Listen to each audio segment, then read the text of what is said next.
So today's topic is algebra formula. Okay, so this is the last subtopic for algebra. And honestly, in this topic is something that you have done. Um you have done it when you are solving equation, okay? Because in algebra formula, all you want to do is to change a variable into a subject.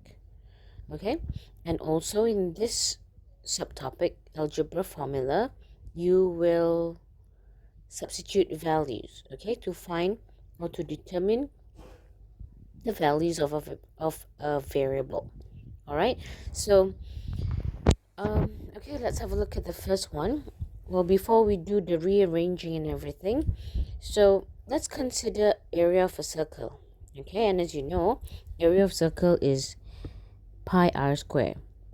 Okay, so let's say for example that area if area is given, and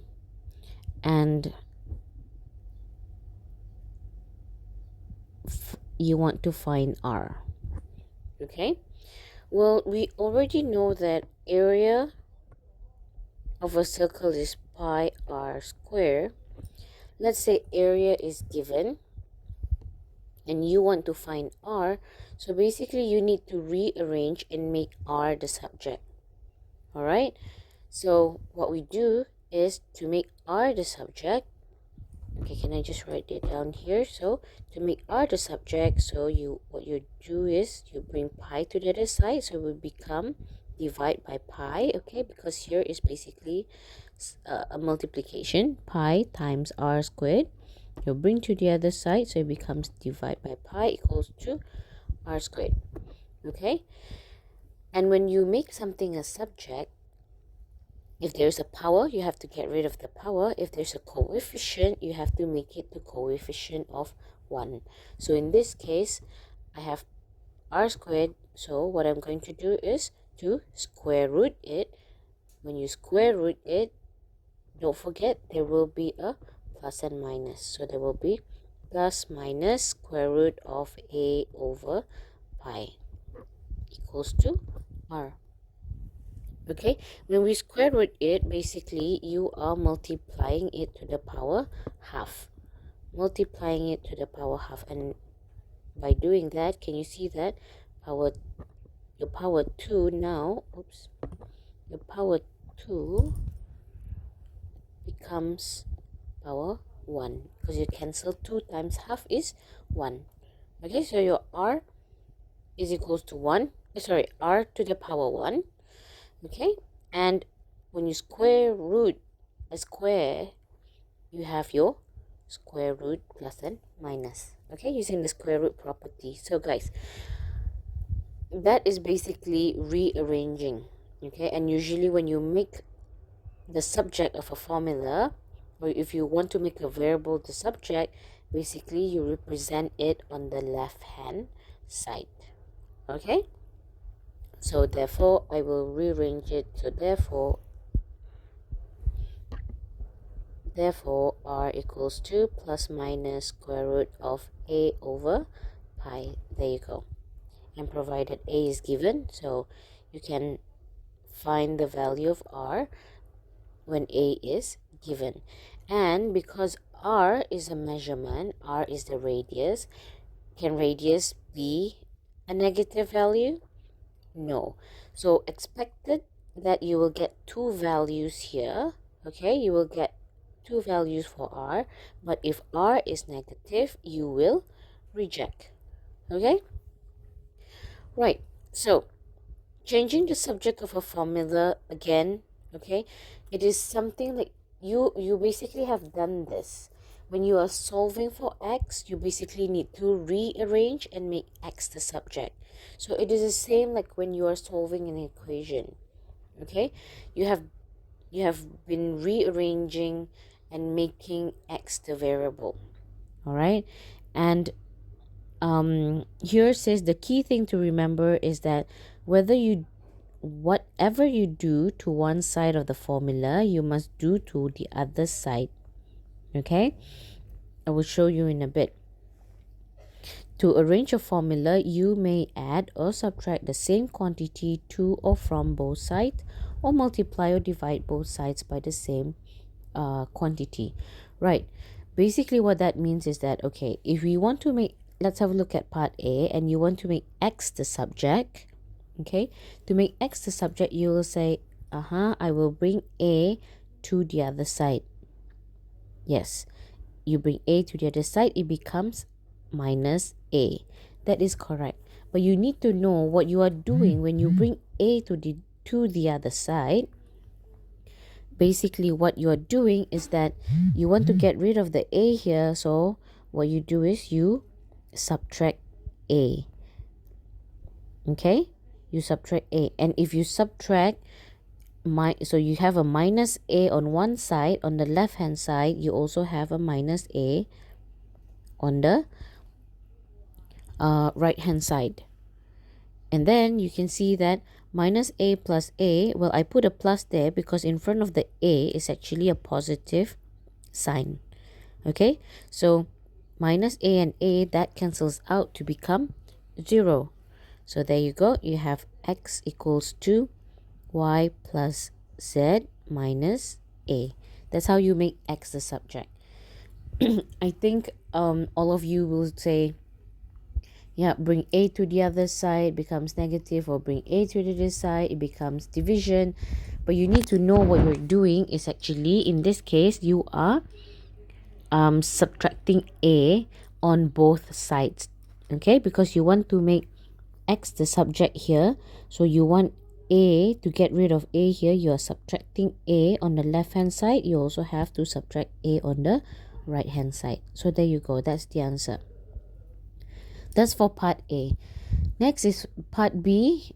Well, now we want to make x the subject. You see where my x is, and my x is here, 3x here. So again, same thing, to make x the subject, okay, you want to first bring everything. If you have a plus, minus, other variables or constant, you want it to bring to everything to the right hand side. Okay, so same thing, you will say, first what I do is I bring A to the other side, to the right hand side. Correct. What that means is that you are subtracting A on one side. You are also subtracting A on the left hand side. I'm going to put a plus here because it is a positive A.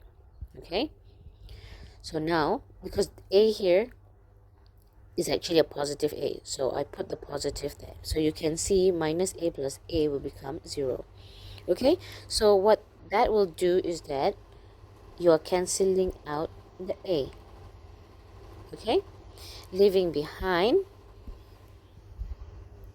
3x equals to y plus z minus A. Okay, so remember, and I've given you a tip here on the right hand side here. It says coefficient for the subject of formula must be 1. Yes, so when you make x the subject, you want the x to have a coefficient of 1. So how do we do that? So again, you have 3x here. You have a coefficient of x, and it's 3. So how do I make x the subject? You divide by 3. Or sometimes you will say that bring 3 to the other side and becomes divide by 3. Yes. Okay, so again, what it means is that what you're doing is you're dividing it by 3 on one side. You're also dividing it by 3 on the other side. Okay, and when you do that, the 3 here, 3 divided by 3, you will reduce that to become 1.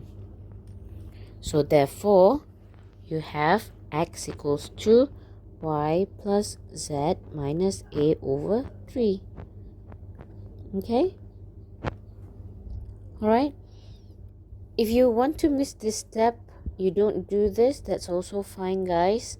But basically I just want to show you, okay, when you say bring 3 to this side becomes division, bring a to the other side becomes subtraction.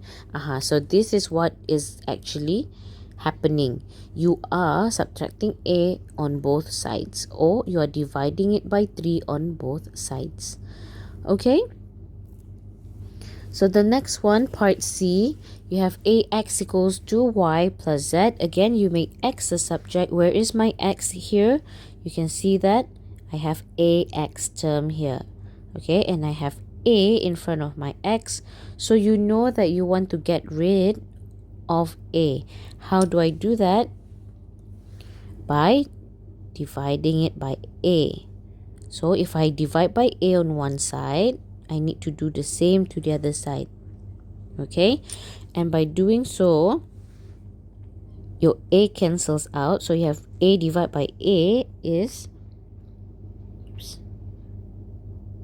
okay, a divided by a is basically 1. It doesn't become 0.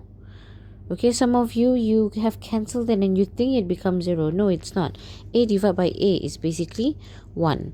So there you go. You can already see that you are left with x, and x with a coefficient of 1. So x equals 2 y plus z over a. Alright, the last one here, part D, y equals to a squared x plus b squared. Again, where is my x? My x is in the term a squared x here. Okay, so what did I say? If you have a plus or minus here, what you want to do is you bring that to the other side. So if you bring that to the other side, you will say, yep, that becomes y minus b squared equals to a squared x. Yeah, so I just want to show you, when you say bring b squared to the other side, basically what you are doing is you're subtracting b squared on one side and subtracting b on the other side. Okay, so minus, oh sorry, what is this? So minus b squared plus y. So there's a minus here. So, well, minus b squared plus y is also the same as y minus b squared. Okay, so now that your x, now you know that you are left with a squared x. You want to make x the subject. Again, what you do is you bring a squared to the other side. So bringing a squared to the other side, it becomes division. So it becomes y minus b squared over a equals to x. Again, I just want to show you how do you get this divide by a here is basically to get rid of it. Oops. There's a square here, okay? Oops. Square. What is going on here is that you want to get rid of a squared. You are dividing it by a squared, dividing it by a squared. Okay, and then you cancel or reduce a squared here. It doesn't become 0, it becomes 1. Okay,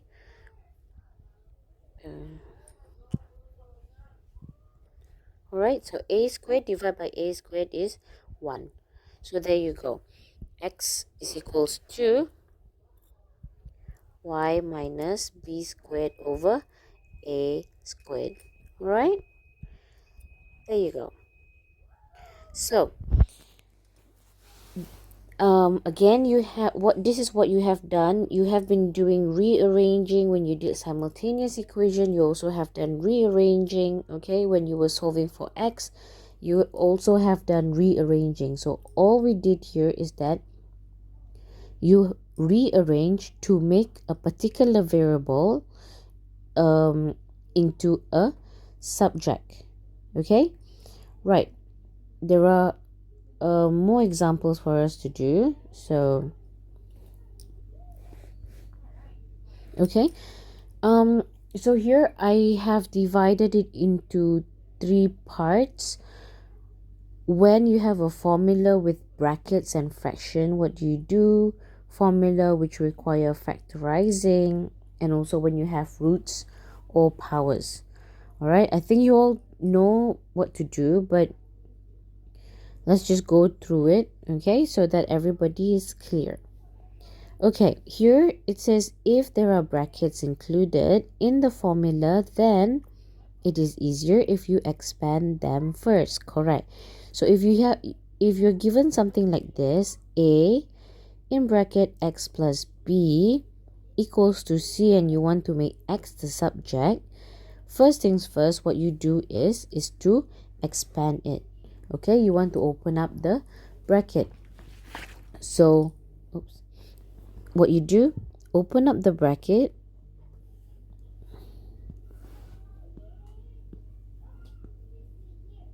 okay, okay,